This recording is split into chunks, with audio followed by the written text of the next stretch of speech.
Hello, this is Sekelo, and today we are going to share with you on supply.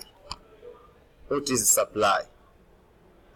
First of all, you should know the meaning of supply, determinants of supply, the law of supply, and things concerning supply. Without wasting our time, let us start with supply. Nini maana halisi ya supply? We say supply, this is willingness and ability of a seller to offer a certain amount of goods and services at different price during a specific period of time. Kwa hiyo ile ni ule utayari na uwezo wa muuzaji fulani au mzalishaji fulani kuofa bidhaa sokoni au kuofa bidhaa au huduma sokoni kwa bei fulani na kwa muda fulani, ndio inaitwa supply. Kwa kile kitendo cha mtu kuuza bidhaa sokoni ndio inaitwa supply. Ana supply goods au service. That is the meaning of supply. So what are the determinants of supply? Ni vitu gani vinafanya supply iwe kubwa? Ni vitu gani vinafanya supply iwe ndogo? Ni vitu gani? Kitu cha kwanza kabisa ni price of a commodity.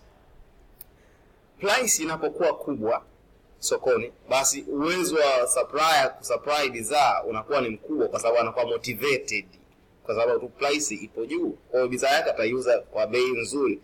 Kwa hiyo muuzaji ana uwezo wa kuchukua mzigo mkubwa na kupeleka sokoni ikiwa bei yake ni nzuri, na vice versa is true. Kwa pale ambapo bei inakuwa ndogo, basi na muuzaji hawezi kuleta mzigo mkubwa sokoni. Na factor nyingine au determinant nyingine ya supply ni cost of production. Cost of production, kama gharama za uzalishaji wa bidhaa husika ni kubwa, basi hata ule uwezo wa mtu kusupply ile bidhaa unaweza kuwa mdogo, kwa sababu itabidi sasa yeye azalishe kidogo, na kwa kuwa atazalisha kidogo, basi hata sokoni atasupply kidogo. Na nyingine ni state of technology. Technology, kama teknolojia ni nzuri, ni new technology, ina nguvu, uwezo wa kuzalisha au kusupply wa huyu supplier au seller unakuwa ni mkubwa ukilinganisha na kama teknolojia ni mbovu. Lakini nyingine ni seller's expectation, matarajio ya muuzaji mwenyewe. Je, muuzaji anatarajia nini in future? Seller expectation or future expectation of the seller. Kama muuzaji anategemea kwamba mwezi ujao bei itapanda, kwa vyovyote vile mwezi huu atasupply kidogo, na vice versa is true. Kama muuzaji anategemea kwamba mwezi ujao bei itashuka, basi atasupply bidhaa nyingi mwezi huu ambao bei iko vizuri, kwa lengo tu amalize bidhaa zote. Kwa hiyo ni moja wapo ya determinant ya supply. Nyingine ni weather. Kama hali ya hewa, watu wanategemea kwamba mwezi ujao kutakuwa na jua kali sana, na hivyo issue ya kusupply vitu kama labda let's say makoti, masweta inakuwa imepungua kutokana na kwamba mwezi ujao kutakuwa na jua kali sana. Kwa weather. Another thing ni number of sellers. Kwenye number of sellers ni issue kwamba number of sellers, wauzaji mpo wangapi? Competitors. Kama competitors ni wachache, basi uwezo wa huyu supplier kusupply mzigo mkubwa unakuwa na wenyewe unaongezeka. Lakini kama competitors ni wengi, hata uwezo wake unaweza kushuka kulingana na kwamba anakuwa na share na watu wengi wale buyers. Kwa hiyo ni kitu moja wapo ambacho kinaweza kika affect supply. Nyingine ni infrastructure. Mawasiliano, miundombinu mbalimbali kama vile barabara. Kama mtu anaitoa bidhaa kutoka shambani mpaka sokoni very smoothly, uwezo wake kusupply unakuwa ni mkubwa compared na mtu ambaye yeye anapita kwenye barabara ya tope ambayo ni untarmacked road, na hivyo atakuwa na supply kidogo kwa sababu anapitia mazingira magumu.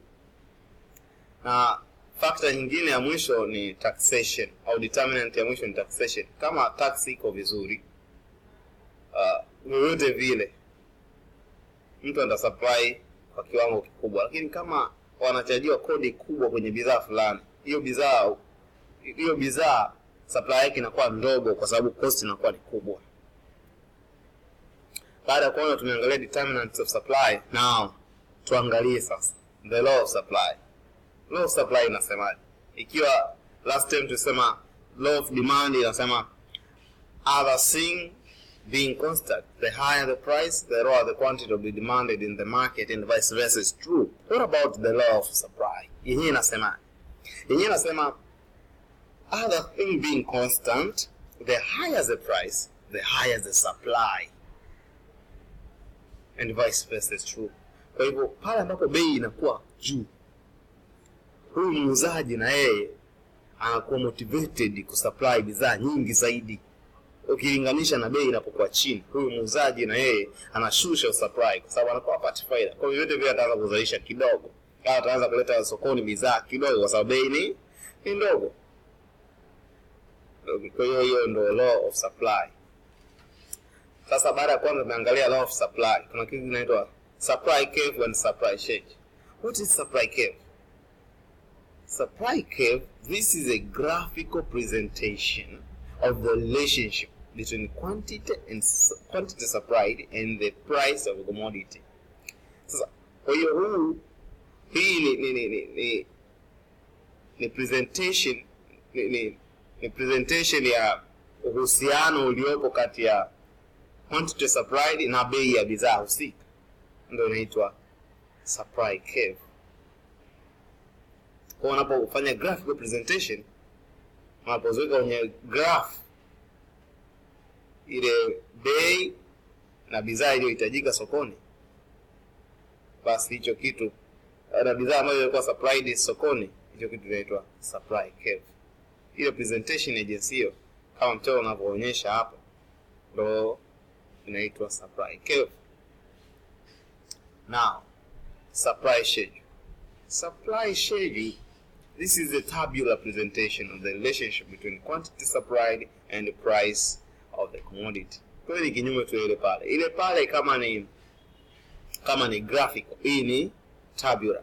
Unapoziweka kwenye table, umeziweka kwenye table, umeweka bei huku, bidhaa iliyo supplied huku. Hicho kitendo kinaitwa supply schedule. Sasa baada kwanza tumeona tukianza supply schedule, kuna kitu kinaitwa individual supply and market supply. Nini tofauti yake? Nini maana ya moja baada ya nyingine? Kule tuliona individual demand, market demand. So individual supply and market supply. What is the individual supply? We say individual supply refers to the quantity supplied by a single person at different prices. Kwa hiyo individual supply ni kile kiwango cha bidhaa ambacho kimekuwa supplied na mtu mmoja sokoni kwa bei tofauti. Ndio inaitwa individual supply. Now what about market supply? Market supply is the summation of individual supply. Kwa unapokuwa umemchukua Mr. A, Mr. B, Mr. C, wote ni wauzaji katika soko fulani.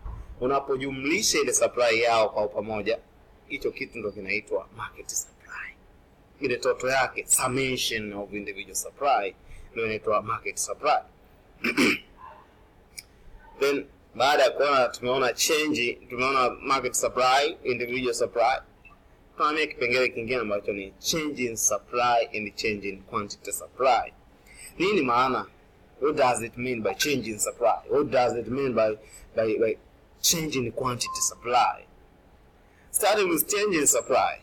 Change in supply refers to the decrease or increase in supply due to change in factor affecting supply while price is constant. Na factor affecting supply tumesema ni nyingi. Kuna weather, kuna price of the commodity, kuna cost of production na vitu vinavyofanana na hivyo. Hivi vyote ni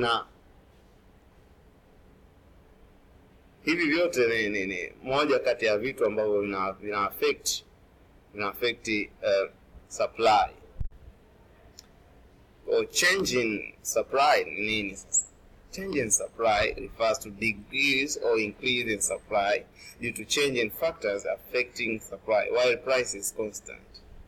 Kwa hiyo pale inapokuwa price ipo constant, sawa, lakini kumetokea na mabadiliko katika factors zingine kama vile weather, cost of production. Hizo factors zikibadilika, supply inaweza kubadilika, lakini bei ya bidhaa ipo constant kwenye market. Kama mchoro unavyoonyesha hapa, price ni constant, lakini quantity imechange from Q0 to Q2 to Q1. Na kwa quantity imechange, hata supply imechange, imetoka supply 0 to supply 1. That is the meaning of change in supply. Na huu ndo mchoro wa changing supply. Sasa baada ya kuona tumeona change in supply, what about change in quantity supply? Change in quantity supply tunasema refers to change in supply due to change in price. Kwa hii ile kwanza ni refers to decrease or increase in quantity supplied due to change in other factors rather than in price.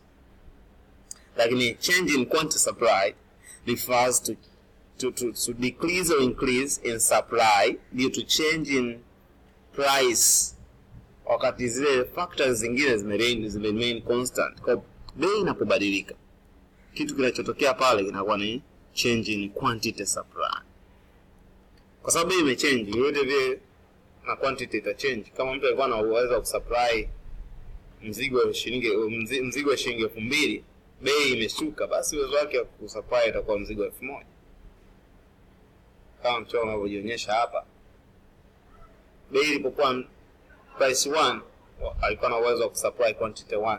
Bei imeongezeka kwenye market, ana uwezo wa kuongeza nini? Supply. Na bei ikishuka hivyo hivyo. Kwa hiyo inaitwa change in quantity supply. Baada ya kuona tumeangalia change in supply, change in quantity supply, kuna kitu kinaitwa equilibrium analysis. Equilibrium analysis. What is an equilibrium? Equilibrium is a situation where quantity demanded is equal to the quantity supplied. Kwa hii ni pale ambapo uhitaji sokoni ni sawa sawa na bidhaa ambazo zimekuwa supplied sokoni. Kama watu walikuwa wanahitaji kilo 200, alafu na seller akawa na uwezo wa kusupply ile quantity ambayo watu wanahitaji, hicho kitu kinaitwa equilibrium. Na hapa unaweza kaona price yapo, Q yapo. Kwa hiyo pale ambapo demand inakutana na supply, hapa inaitwa equilibrium. Kwa ni pale ambapo quantity supplied is equal to demand is equal to quantity demanded, ndio inaitwa equilibrium. So equilibrium, kwa mfano hapa sasa, PE ndio inasimama baada ya equilibrium price au market clearing price, wakati QE inaitwa equilibrium quantity au market clearing quantity. Hiyo ndio maana halisi ya hicho kitu.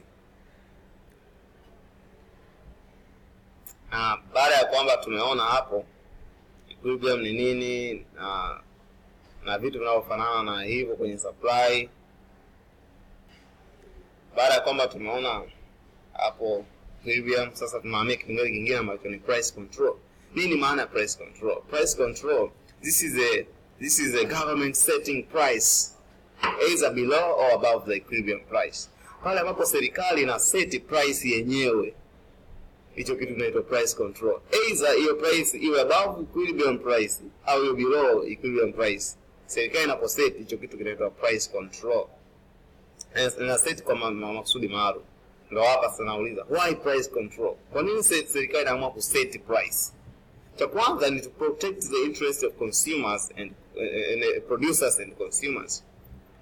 Kuna wakati mwingine wateja wanataka wanunue kitu kwa bei ndogo, wakati kile kitu production cost yake ni kubwa. Sasa serikali inaamua kusema sasa mtanunua kwa bei fulani.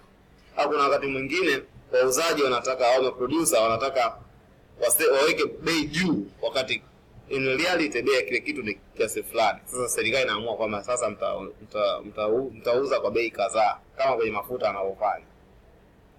Kitu kingine ni to check inflation.